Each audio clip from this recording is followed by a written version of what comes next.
And then Turk won't go today, but is good. He had a knee contusion, and so we're just letting it rest today. Everybody else will be out there and working.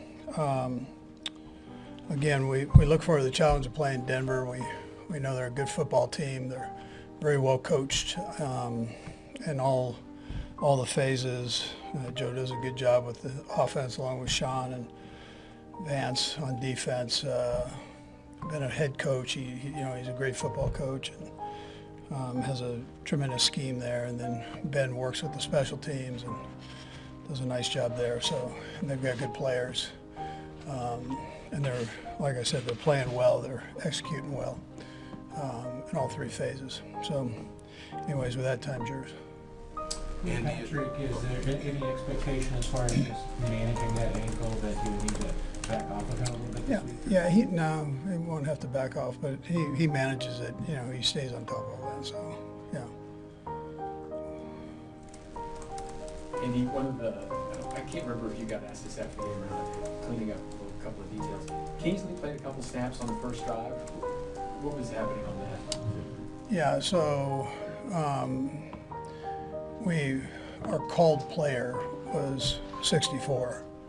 So then we could sub Kingsley out. When we put Mike in, Mike could come out. You have to sub the guy out that's the called player. So to do what we were trying to do, you had to make that move. But it shows you the trust that we have in Kingsley too, because we came in and threw the ball. It didn't matter what the play was. We got two good young guys. They're getting better as we go. So. Is it easier, Coach, to have Wanye eligible based on his limited receiving skills that we've seen? Is that sort of part of the equation as well? To have who? Wanye, to have him be the eligible. Yeah. I mean, we're not. Yeah. They both can catch. So yeah, they both can catch. So, but Andy, don't tell him that. What are the timetables for Pacheco and O'Menu in terms of return to practice? Yeah, we're taking it week by week, day by day. That whole deal. I mean, it's and then we've got to work through the doctors on that. So and the checkups there. But they're both doing great. They're both making progress. Juju the same way. So we're getting close. But not this week, I don't think so, no. Andy, obviously you're looking forward, not back, but I wonder if, as you think of this season, what do you think most has enabled you guys to keep moving forward and stay undefeated? Yeah, these games have been close, a lot of them. So I'm proud of the guys for playing for 4 quarters and hanging together for that time. But so I'd probably tell you that. We can get better in all the different spots, me included. We're all kind of working in the same direction right now, and that's important to see if we can't improve as we go.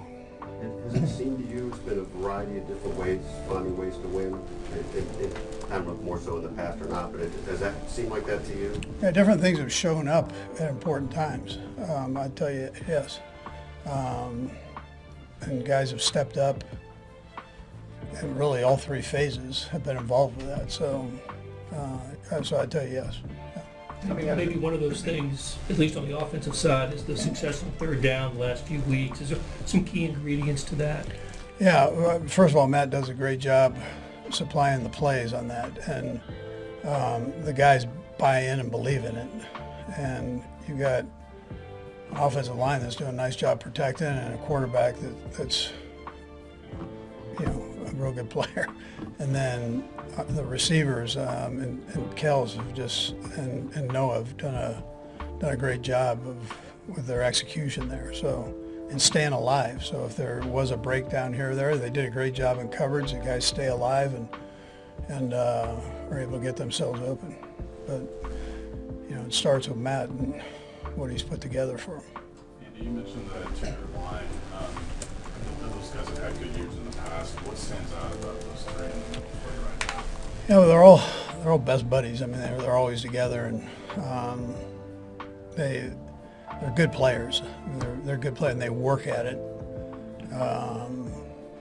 But they play together long enough where they kind of know each other's strengths and weaknesses and cover up, you know, the weakness and with each other's strengths. So it again, these challenges that we had this week won't be any different.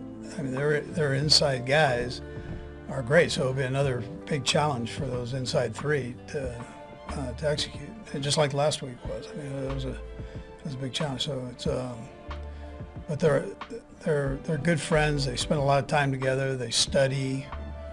They're smart guys. And, you know, so. As you watched the film these past few weeks for Xavier, how do you sense that he's developing? What's the messaging come out of last year?